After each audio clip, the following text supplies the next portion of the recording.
Right now, Libbey Dean is able to join us. Libbey, you with me right now? Hi, Adrienne.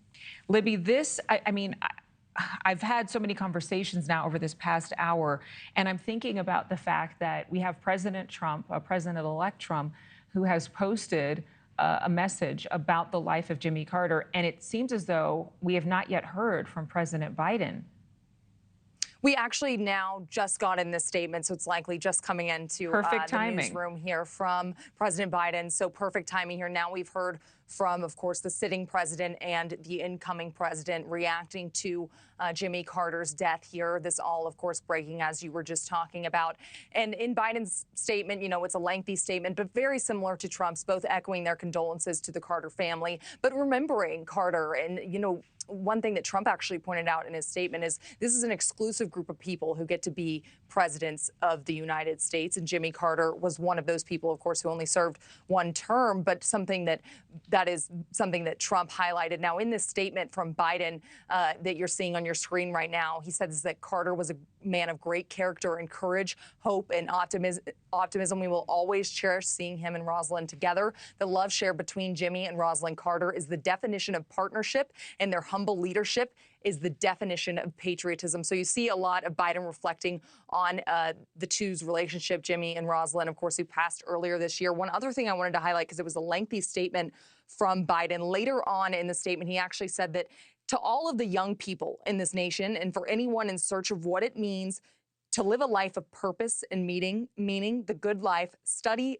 Jimmy Carter, a man of principle, faith, and humility. He showed that we are a great nation because we are a good people, decent and honorable, courageous and compassionate, humble and strong. So really portraying, you know, a message of the future there in the end of his statement, and how young people can study, you know, Jimmy Carter's presidency and look back on it. Now, as for Trump's statement, if we could pull that up, I just wanted to highlight something here.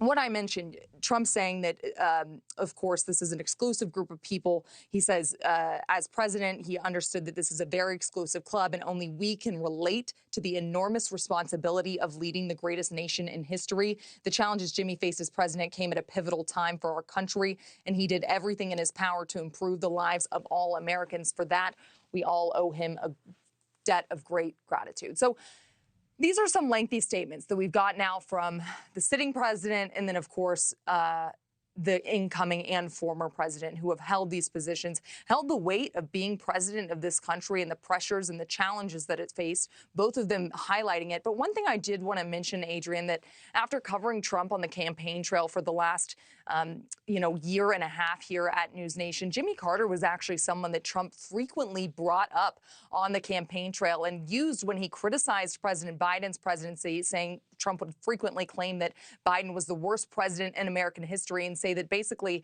Jimmy Carter was sitting pretty, you know, that his presidency was something to reflect on, that it was better than President Biden. So it's actually really interesting to see President Trump, their President-elect Trump, now come out and put out this statement, of course, of condolences, what we would expect here. But he did have, it's actually interesting how frequently he did talk about Jimmy Carter, who, you know, Jimmy Carter, of course, did say that he wanted to vote for Kamala Harris. He wanted to live until Election Day, and that's what he did. And now we're seeing him pass here at the end of a year. What a wild year here, Adrienne, and just closing it on this chapter of a president who left us with so much history to look after, and then obviously all this history that's going to be created in this next presidency.